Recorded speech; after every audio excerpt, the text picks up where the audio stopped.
Well, good afternoon, everybody, and welcome to today's lunchtime webinar from UK Mediation. Great to have so many people on from the UK and from around the world. It's super to see so many people attending this afternoon to hear today's webinar about navigating conflict, talking about UK Mediation's resolution pathway. So I'm Dr. Mike Talbot. It's a pleasure to be with you here this afternoon. And we're ready to begin our webinar. So I'm the founder of UK Mediation. I started this 23 years ago on the back of a career as a psychotherapist. Just a quick word about that. Where we come from as an organisation is we are experts on the psychology of conflict. So we're not lawyers, we're not HR practitioners. We are interested in what goes on underneath the bonnet with conflict. So why do we get into conflict so often? Why is it so difficult? What is it that we need in order to move on from conflict with the help, in particular, of an impartial third party who we'll call a mediator? So we're interested in what's going on within conflict, what do we need to move on from it, why is it so difficult, and where do psychological processes come into that? So, consistent with all of that, today we're going to be talking about the conflict resolution pathway. Which is something we've been asked to do. It runs through a lot of the work that we do, a lot of the mediation work we do, a lot of the training and support work that we do for people who work with more positive means of conflict resolution. So today, in these 40, I hope, minutes, I'm going to be talking about, first of all, sort of the aims and scope of the conflict resolution pathway, what we're trying to achieve by having this pathway idea. In keeping with that, what we're aiming for here is to begin with the resolution of conflict is helping people to do it for themselves. So looking at self-administered resolution, which I'll say quite a bit more about at the first stage of the conflict resolution pathway. And then if people need support from third parties, how that comes into play and how we bridge the gap between those two things.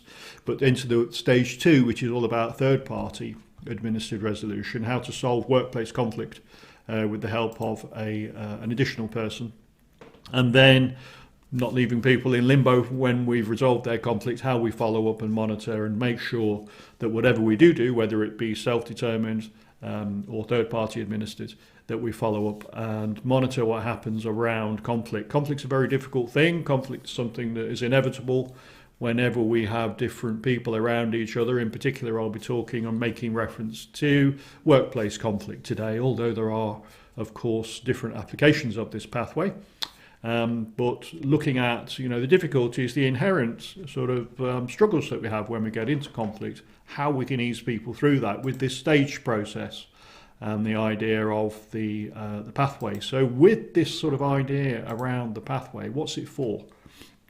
It's to provide a mechanism by which we can have early and informal resolution of conflict. It was somebody, Abraham Maslow, I believe, who said when all you've got is a hammer, everything looks like a nail. And what we find within workplaces is that when all you've got is a grievance process, then that's all that you're going to use, because that's all people know about, that's all they feel they have recourse to. So what we're talking about here with the conflict resolution pathway is a means, a mechanism by which we can get earlier and more informal resolution of conflict when people get into grievance type issues around miscommunication, misperceptions of one another's motives, breakdown in the working relationship, in the psychological contract, complaints or issues to do with the managerial relationship, problems within team members, sense of being treated unfairly, factionalism, in groups, out groups, all of those kinds of things that lead to protracted conflict, how we can have that resolved in an early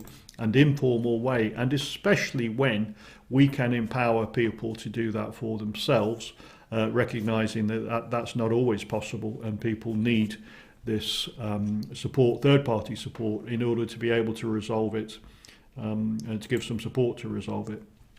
Overall, what we're looking at in the aims of having a pathway is a cultural change. So it's about a transformative process for organisations to think about how they address conflict, whether they are conflict ready, getting away from the sort of grievance-based win-lose type processes and towards a greater sense of collaboration, about having people working together, pulling in the same direction, as it were, rather than pitting themselves against one another when they do get into conflict, supported by a grievance process which inherently sets people against each other in a win-lose, right-wrong, who's to blame kind of way. What we're after is a shift in that culture more towards something that involves collaboration, people supporting one another with the help of the organisation to be able to move on in a more positive way from the conflicts that they will inevitably experience. So that's the aims of it. And in terms of the scope, we can fix a lot of things with a conflict resolution pathway, including applying this to all sorts of workplaces. So in the last 23 years, we've worked with private sector, third sector, local authorities, NHS trusts, organisations across the whole of the world, principally in UK and mainland Europe, looking at the kind of conflict that everybody comes across. It doesn't matter what organisation you work in. If you're working with people, you'll have conflict. Or alongside people. So a variety of sectors, all manner of workplace disputes, from simple fallouts and communication breakdown up to rather more serious things, trying to see that all employers can apply these formal remedies if necessary, but the pathway gives you several chances to avoid going into those formal processes, and especially it doesn't default to the formal process. So there's a lot that can be done prior to opening the door to a grievance or more of a win-lose process. And this is what the pathway is all about. So let's dive straight in. Just before I do, if you have any comments or questions as we go along, you're very welcome to contribute today. I can see your questions and comments as we move through this live today. If you prefer to send us an email, that's fine. And on the chat box that you should have on view, you can make your comments and questions in there. There'll be a few links appearing as we go through as well, particularly towards the end, for some additional resources. And we will be sending to everybody a copy of the conflict resolution pathway. Everybody who's on the webinar live today, you'll get a copy of the pathway. Okay, so please feel free to chip in. I'll try and keep an eye out for your comments and address them if I'm able.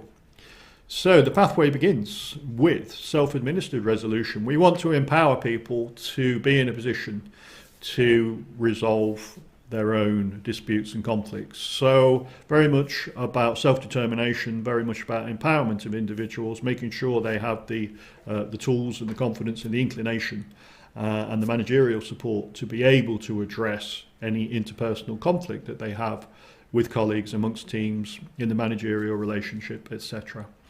So that, if we can, we have the processes being self-administered.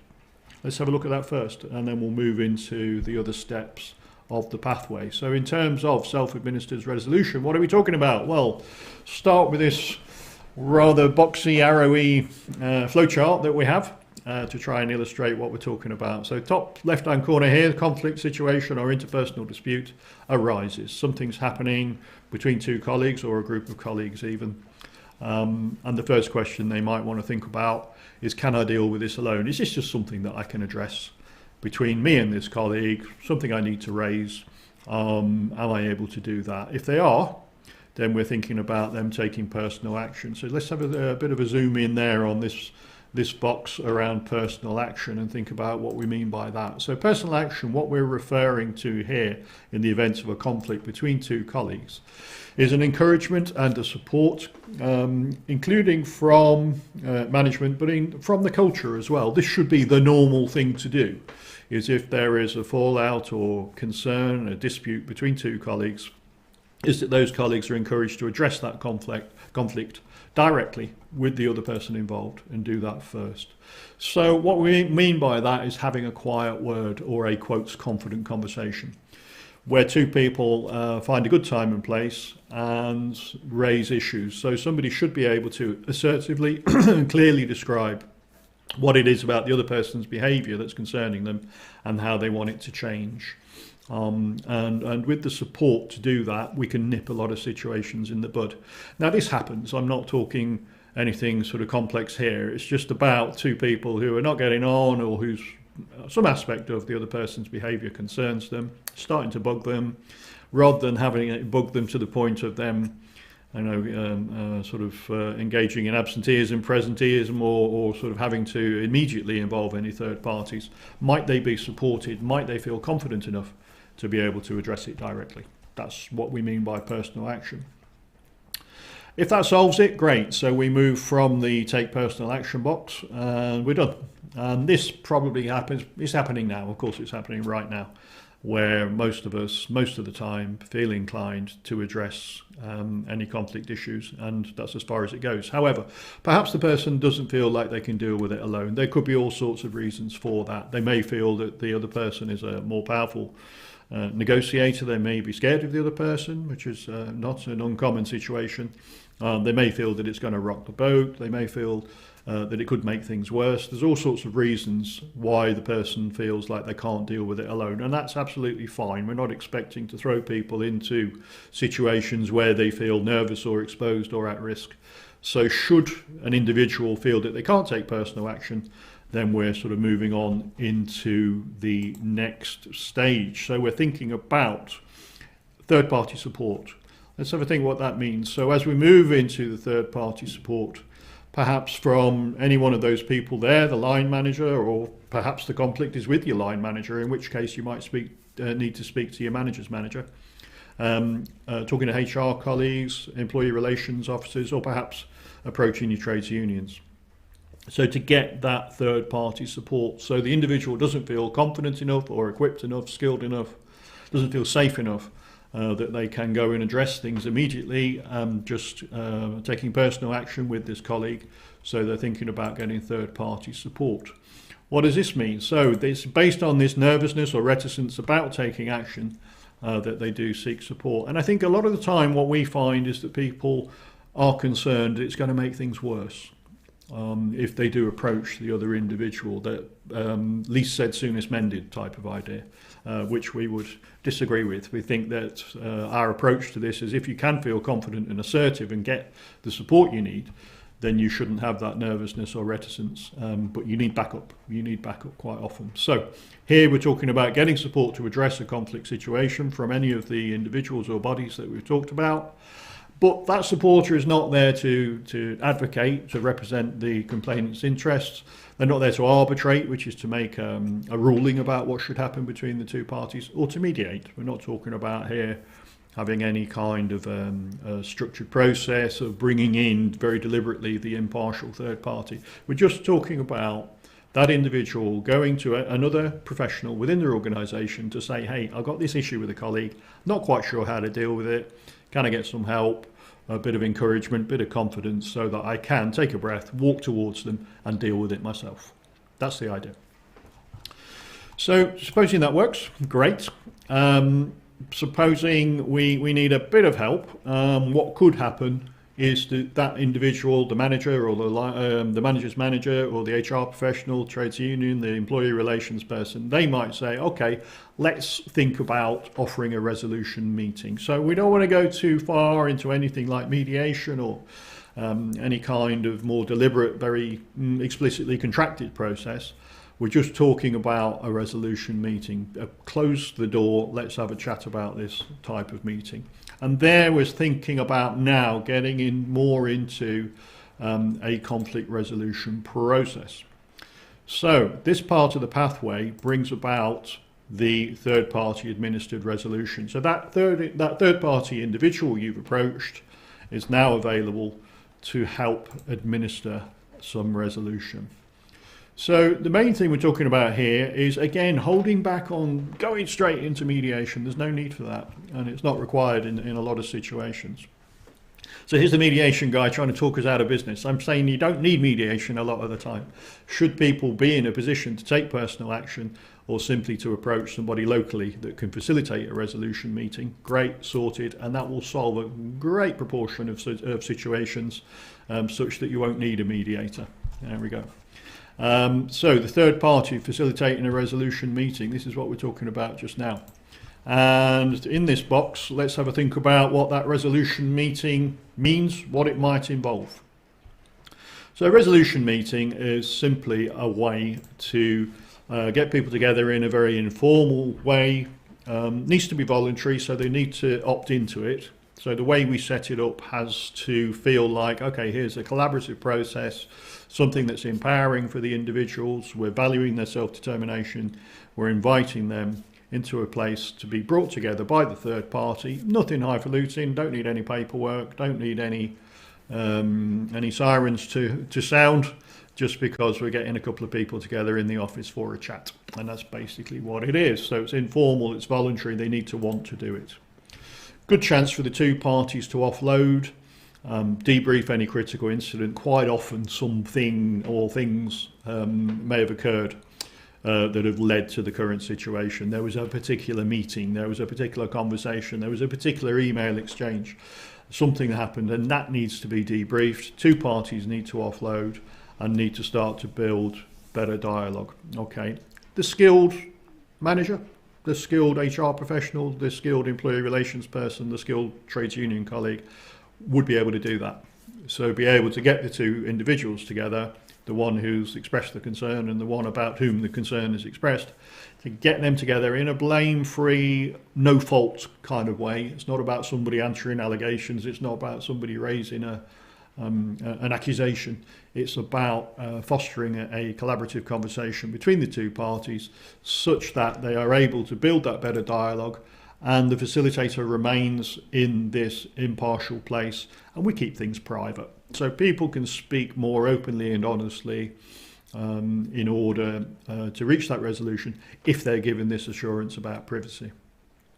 Now that third party might say at the end of it, okay, do you mind if I just write on the supervision notes, we had a chat and things are sorted, which is okay, doesn't reveal anything about what they've said or done, but ultimately there may need to be some kind of audit trail, so you know some kind of conversation's taken place, but we don't need to be making minutes or recording notes or putting anything down that could be referred back to. So really it's a chat, and provided nothing serious gets raised, that could be the end of it. Okay, obviously safeguarding and safety first.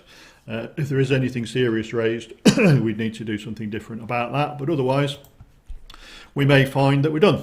So if the resolution meeting leads to a resolution, and then we're yes on our conflict resolution pathway, we can agree to follow up and monitor as required. So the third party, the manager, trades union, ER person, etc., would need to check back in with those individuals. I think it's always the case that conflict takes a long time to build up, and although we can reach a resolution in a day or a single meeting or a couple of hours of chat sometimes, I think that there's often fallout we need to just keep an eye on and make sure that everybody's okay and that things haven't reverted back to how they were. So we always need to follow up and monitor, make sure that the parties remain in a good place with each other and are maintaining that more positive relationship that hopefully has been fostered.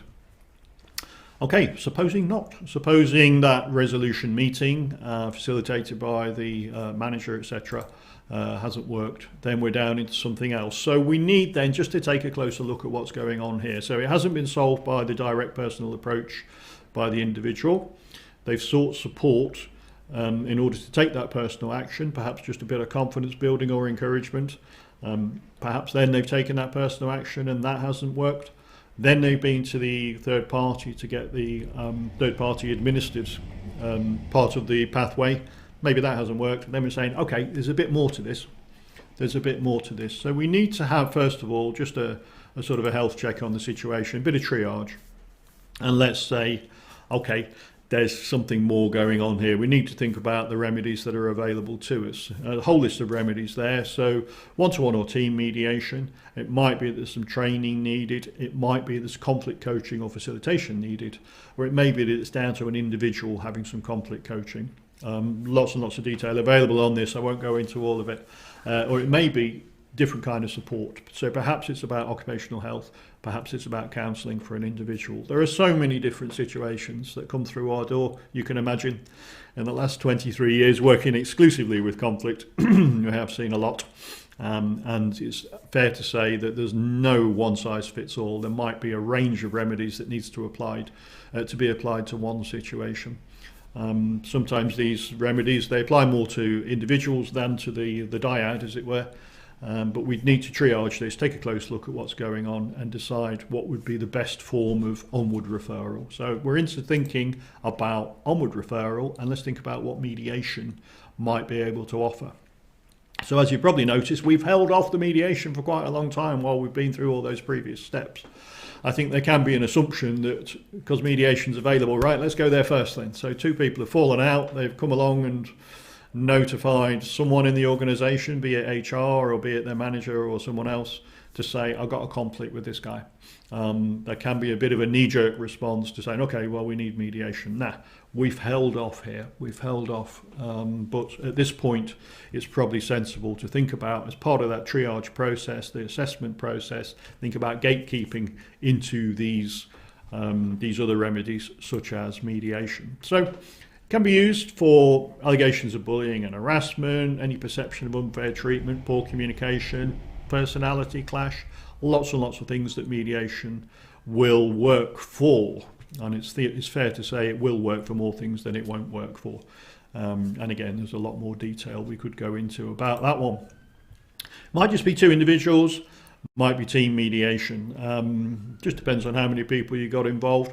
We always work on the assumption of anybody who is part of the resolution should need to be initially involved in the mediation. The mediation process involves individual meetings followed by joint sessions or a whole group session. In those individual meetings, it's often helpful for the person in the role of mediator to speak to anybody who might be part of the solution, part of the resolution, even if they're not included any further. So we're always encouraging people to look widely, think about who might be able to contribute here to the collaborative process, to the sort of the win-win outcomes that we aim for in mediation.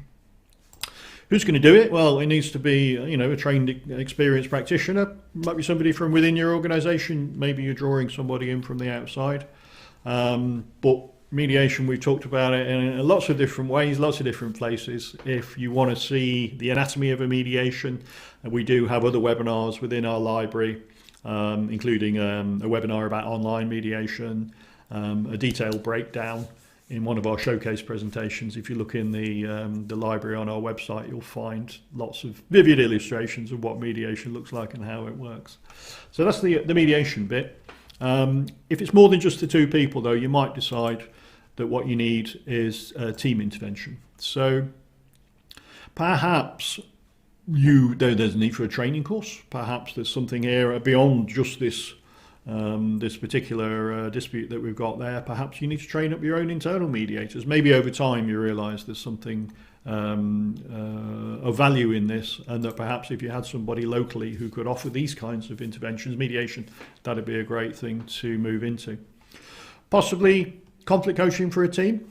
Conflict coaching for a team about how to spot conflict on the horizon, how to anticipate conflict, which is a very important aspect of conflict management, and how to manage difficult interactions. So this could come down to assertiveness, it could come down to confidence building, it could come down just to feeling inclined to address conflict as it arises. But conflict coaching, it's about input from an expert about how to deal with conflict when it happens.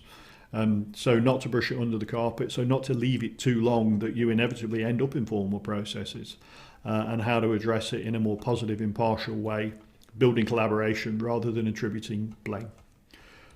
Other things that might happen, team facilitation. So perhaps it's about a discussion that needs to take place within the team.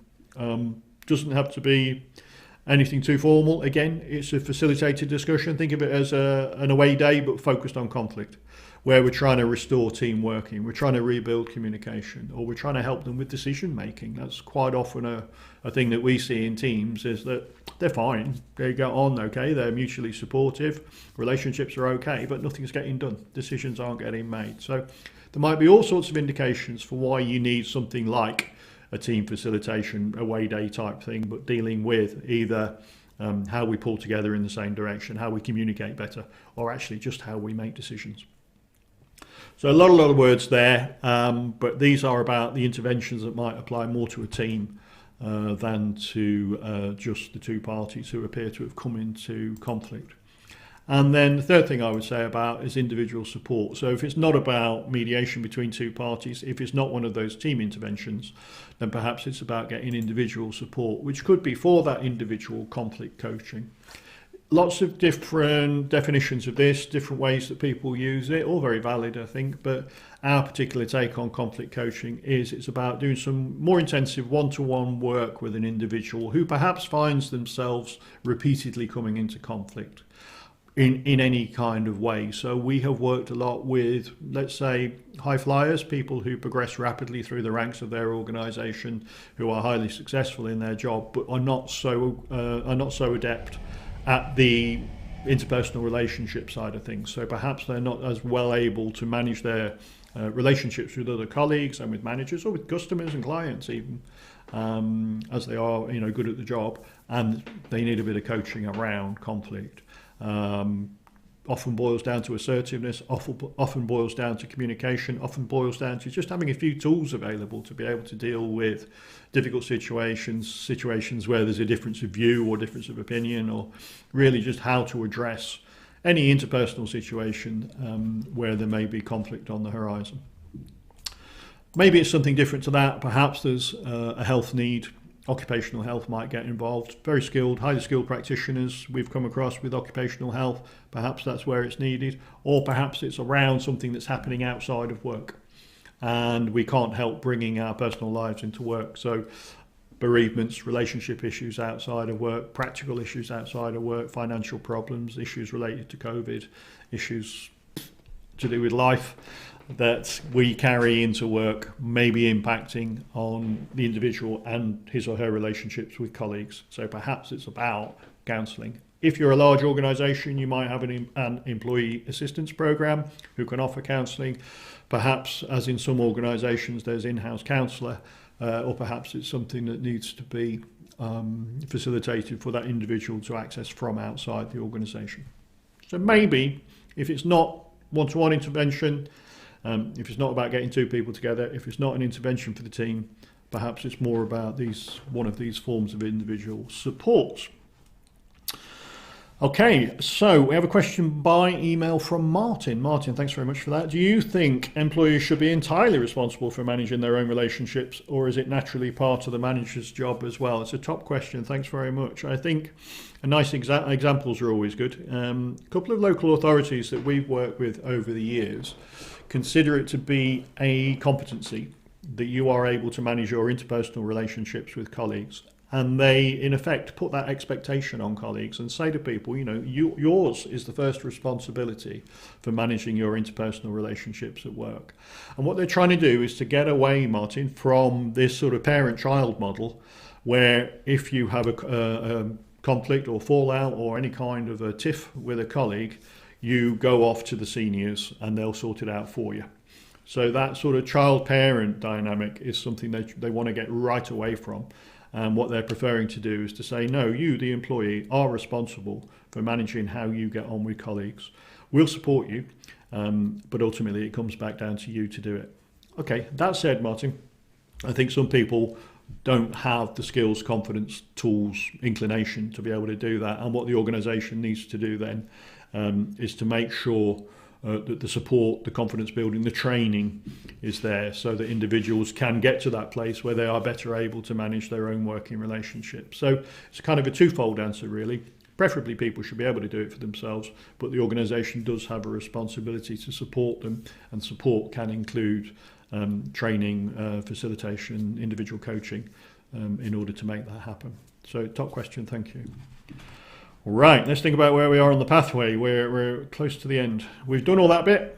So this was the third-party administered resolution, and hopefully one way or another through that pathway we would, following a triage, following an appropriate intervention around here with the third-party administered part of the pathway, we get a resolution, which would be great. So if we do get that through one of those remedies, and I would say that applies to a very large proportion of situations, so you've probably trimmed off 90% of situations by now, more than 90%. I don't have figures to give you, I'm afraid, or a graph to show you, but I would guess anecdotally you've now dealt with about 90% of situations by the time you get to this point in the pathway.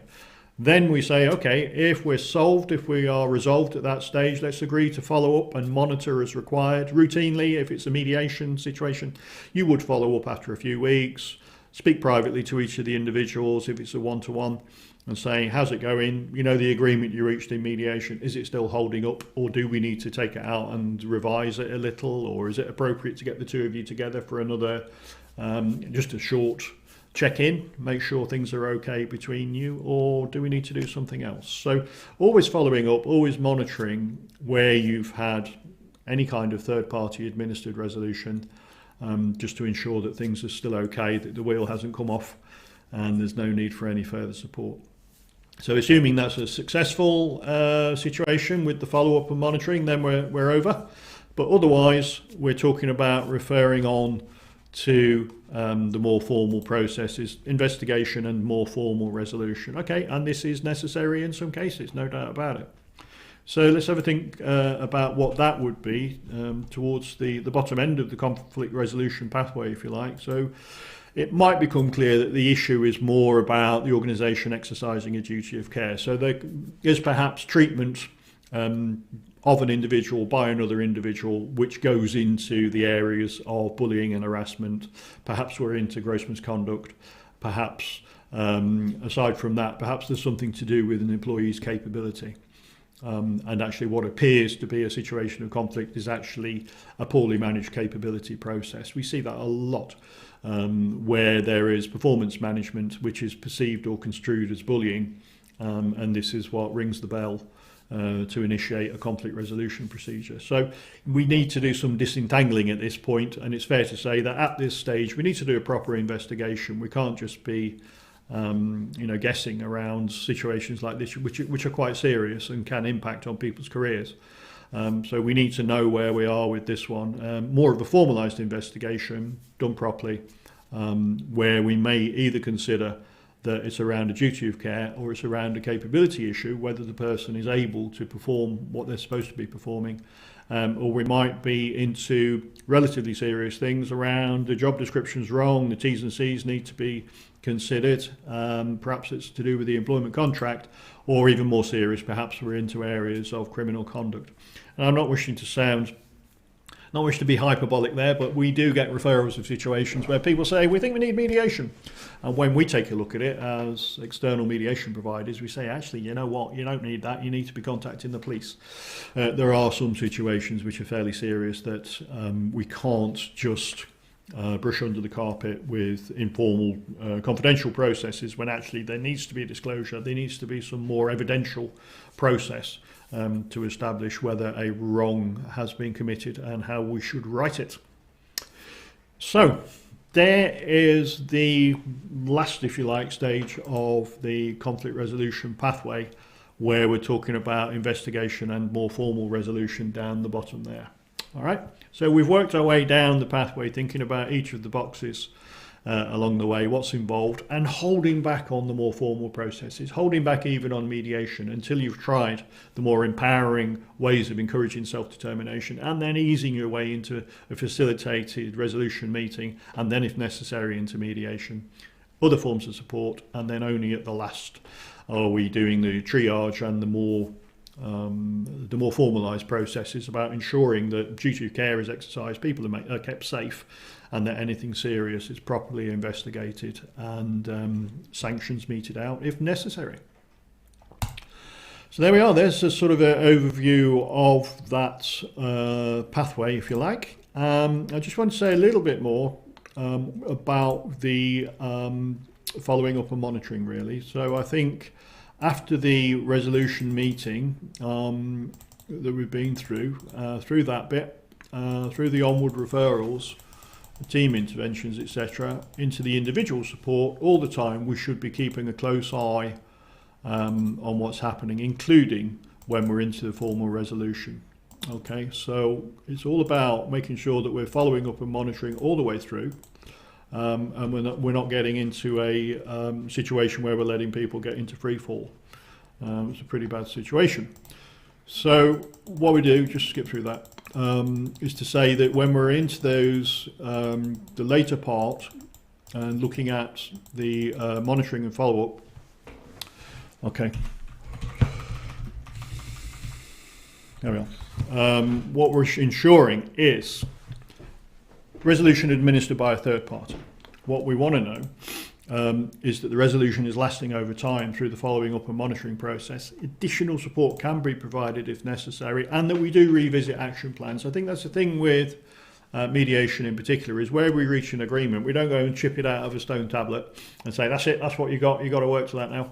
What we are looking at really is being able to revisit those action plans and revise if necessary, and that's okay, that's fine. So if two parties or more reach an agreement and we go back and we say, actually, things have changed a little bit, there's more working from home, there's been a bit of a job reevaluation, your roles have changed slightly, you've still got to talk and you've still got to get on, but we need to tweak this action plan a little bit.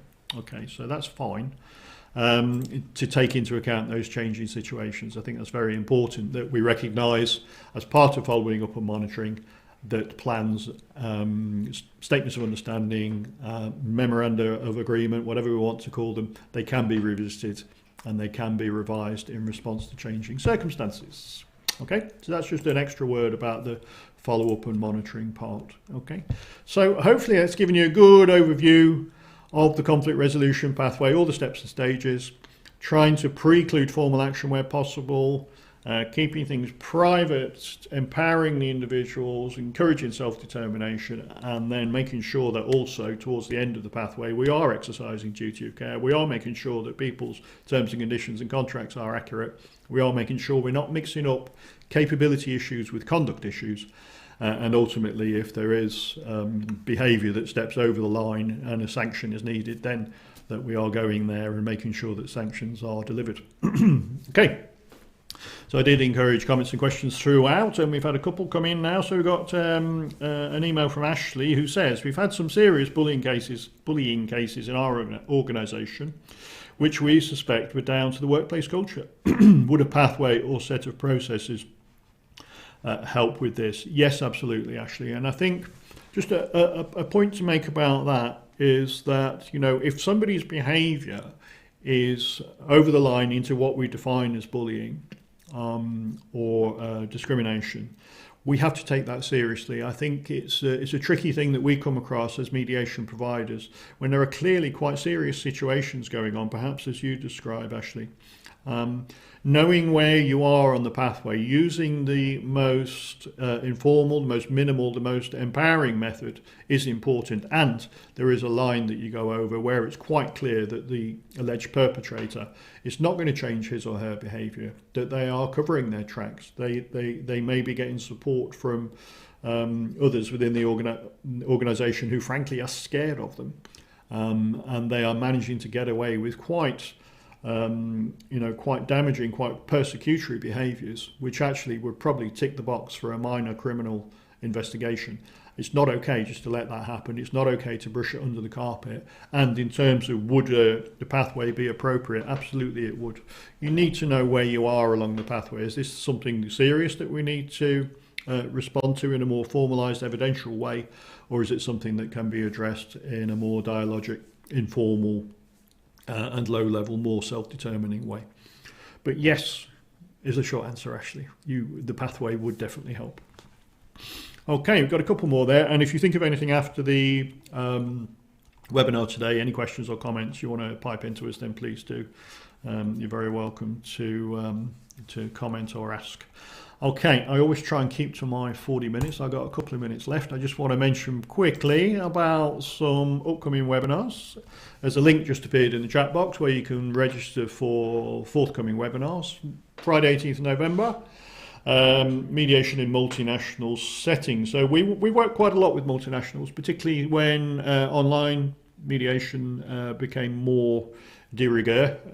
We had a lot of interest from people all around the world looking at how you can resolve conflict, and especially where there are cross-cultural factors involved. A lot more to say about that in our webinar on Friday 18th of November. It'd be great to have you join us there. Oh, and just a very quick plug. We are just launching EU Mediation, so our sister company with a foothold in the EU. Don't go there, Mike, Brexit. There's our sister company EU Mediation is up and running. We'll be making some announcements about that fairly shortly, but this is going to be at the moment English language only, but looking at in particular mediation and all the other services I've just talked about actually being available in mainland Europe as well as in the UK. Okay, plug over. Also, an upcoming webinar, we've got homeless prevention, building better bonds for families. This is actually December, not November, but looking at how mediation can be used to resolve the sorts of conflict that could lead to a family breakdown, somebody having to leave the home, or from being required to leave the family home or choosing to leave the family home. So we do quite a lot of work with organisations around using mediation to resolve the kinds of conflicts within families that could lead to a youngster choosing to leave or being required to leave. I've just had a note there, Friday 16th of December, this one. Okay, a little typo. So that's the one we'll be doing there in December. We do a lot of work with homeless people, homeless organisations, looking at these kinds of things. Quite a lot to say about that in our webinar in December. Okay. And it'd be great to have you keep in touch with us. So do use the usual channels here to be in touch, stay in touch. That would be super. So there's some great content on all of these channels. Do have a look.